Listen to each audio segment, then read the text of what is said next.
नमस्कार। Hydroxychloroquine sulphate HCQS और chloroquine को लेकर पेपर्स में, व्हाट्सएप और अलग अलग सोशल मीडिया पे काफ़ी पोस्ट शेयर किए जा रहे हैं। कुछ लोग इसी उत्साह में दवा खरीद कर खा ले रहे हैं बिना डॉक्टर से सलाह लिए। सरकार ने HCQS की प्रोफाइलैक्सिस की सलाह सिर्फ स्वास्थ्य कर्मी और कोविड-19 के संपर्क में आने वाले लोगों को ही दी है। यह सब लोगों के लिए नहीं है और सरकार ने अभी ये बात मानी है कि इसके लिए अभी पुख्ता सबूत नहीं मिले हैं। तो जब तक कोई पुख्ता सबूत नहीं आ जाते हैं तब तक सब लोगों को हाइड्रॉक्सीक्लोरोक्विन सल्फेट या क्लोरोक्विन की दवाई नहीं लेनी चाहिए। आम लोग इसको खरीद कर खा रहे हैं, ये काफ़ी गैर जिम्मेदाराना है और गलत है, क्योंकि इसके अपने दुष्प्रभाव होते हैं जो आपके हार्ट पे, खून पे, आंखों पे असर डालते हैं। इवन हाइड्रॉक्सीक्लोरोक्विन की पॉइजनिंग भी देखी गई है, इसलिए हमें इससे सतर्क रहना है और बिना चिकित्सक के सलाह लिए इस दवा को नहीं खाना है। लेकिन इसके पीछे का हमको कारण भी समझना बेहद जरूरी है, क्योंकि व्हाट्सएप, सोशल मीडिया पे कई रिसर्च को भी शेयर किए जा रहे हैं कि रिसर्च पेपर में आया है कि इससे काफ़ी फायदा पहुंच रहा है, वायरस खत्म हो जा रहे हैं। तो हम उन रिसर्च के बारे में भी इस वीडियो में बताएंगे ताकि आपको ये समझ में आए कि HCQS आखिर कितना लाभकारी है और इसे क्यों लेना चाहिए, क्यों नहीं लेना चाहिए। तो सबसे पहले रिसर्च को पढ़ने के लिए, उसके बारे में जानने के लिए कुछ मूलभूत चीज़ों को जानना जरूरी है कि इस रिसर्च में कितना सैंपल साइज है, कितने मरीजों पर रिसर्च की गई है, उसका मेथडोलॉजी क्या है, उसकी कमियां क्या है, उसके लिमिटेशंस क्या क्या है।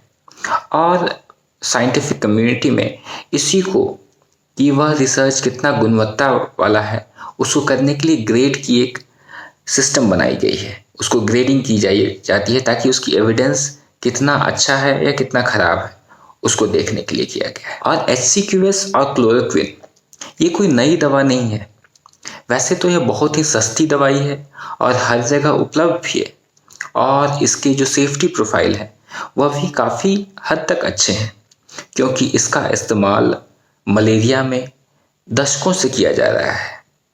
मलेरिया के अलावा कई तरह के इन्फ्लामेटरी जैसे रूमेटोलॉजिकल इलनेसेस जो होते हैं, जैसे रूमेटॉइड आर्थराइटिस हुआ, SLE जिसे सिस्टमिक लूपस एरिथेमेटोसिस कहते हैं, एंकाइलोजिंग स्पॉन्डिलाइटिस इत्यादि बीमारियों में इसे काफ़ी समय से किया जा रहा है। क्लोरोक्विन वैसे तो 90s के दशक में ही आया था, जब उसे शिंकोना ट्री के बाग से उसे निकाला गया था, लेकिन धीरे धीरे उसके केमिकल्स को समझा गया और अब उसे गोली बना के मार्केट में उपलब्ध है। तो इस विषय पे क्लोरोक्विन का मलेरिया में तो असर होता ही है, लेकिन ऐसा देखा गया है कि उसका इम्यून सिस्टम पे भी काफ़ी असर रहता है और वायरल क्लियरेंस में भी काफ़ी असर रहता है।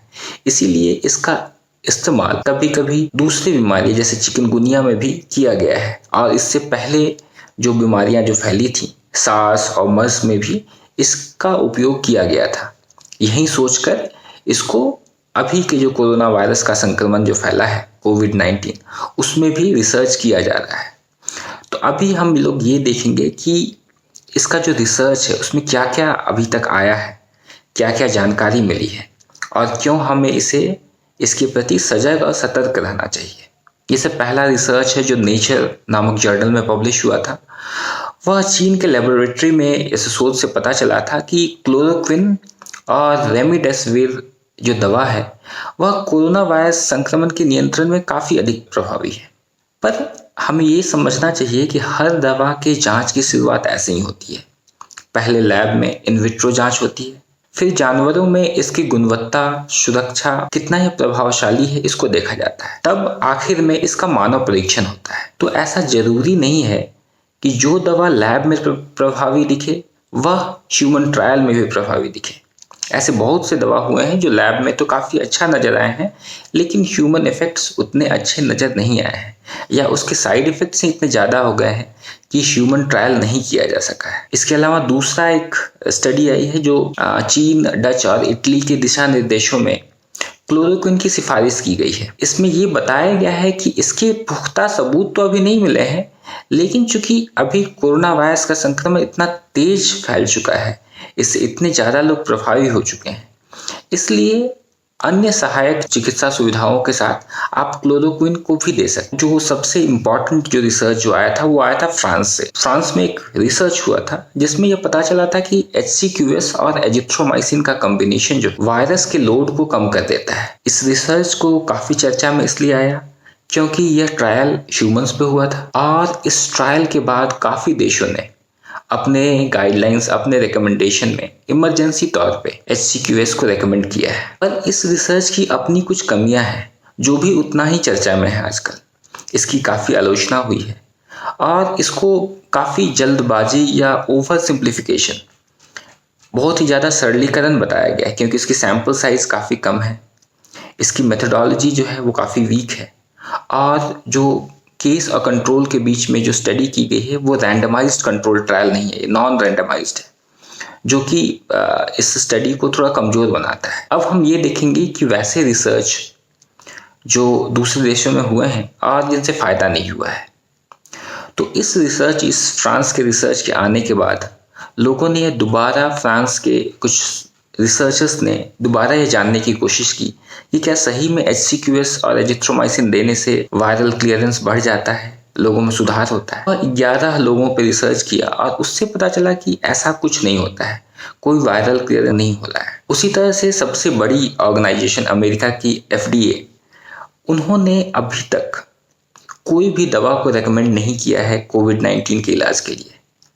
हाँ, HCQS को उन्होंने इमरजेंसी यूज ऑथराइजेशन किया है, जिसका मतलब होता है कि अभी कोई दवा नहीं है तो इस इमरजेंसी में आप HCQS को दे सकते हैं। वर्ल्ड हेल्थ ऑर्गेनाइजेशन की बात कर लेते हैं तो WHO, विश्व स्वास्थ्य संगठन ने कोविड-19 के रोगियों को, जिनको कोरोना वायरस का संक्रमण हो चुका है, उसके उपचार के लिए या जो लोग उसके संपर्क में आ रहे हैं उनके बचाव के लिए उसने ये WHO ने ये कहा है कि अभी कोविड-19 के रोगियों या उसके बचाव के लिए अभी जितने भी साक्ष्य उपलब्ध हैं वह इन दवाओं को मंजूरी देने के लिए अपर्याप्त है। यूरोप की जो मेडिकल एजेंसी है, यूरोपियन मेडिकल एजेंसी, उसने भी इस दवा का जो उपयोग रिसर्च और इमरजेंसी के लिए ही कहा है कि इसे केस टू केस बेसिस पे पेशेंट को इसके फायदे और नुकसान बताकर आप कर सकते हैं। अमेरिकन थोरेसिक सोसाइटी जो है,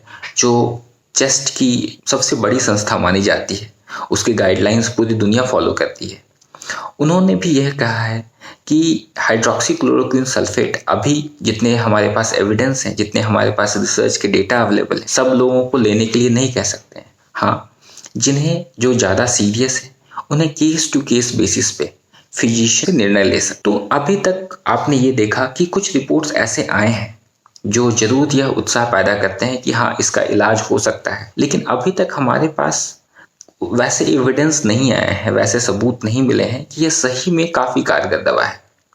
इसके आने में थोड़ा समय लग सकता है, लेकिन जब तक कोई पुख्ता सबूत नहीं आ जाए, जब तक इसकी सेफ्टी, कि दवा सुरक्षित है कि नहीं, इसके कोई वैसे साइड इफ़ेक्ट्स तो नहीं है, जब तक वैसे सबूत नहीं मिल जाते हैं तब तक इसको लेना थोड़ा सा जल्दबाजी माना जाएगा।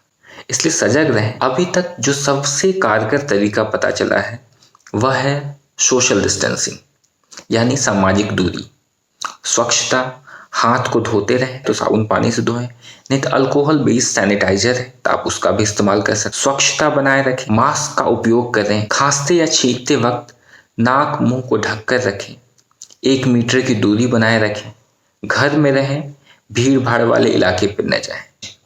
धन्यवाद।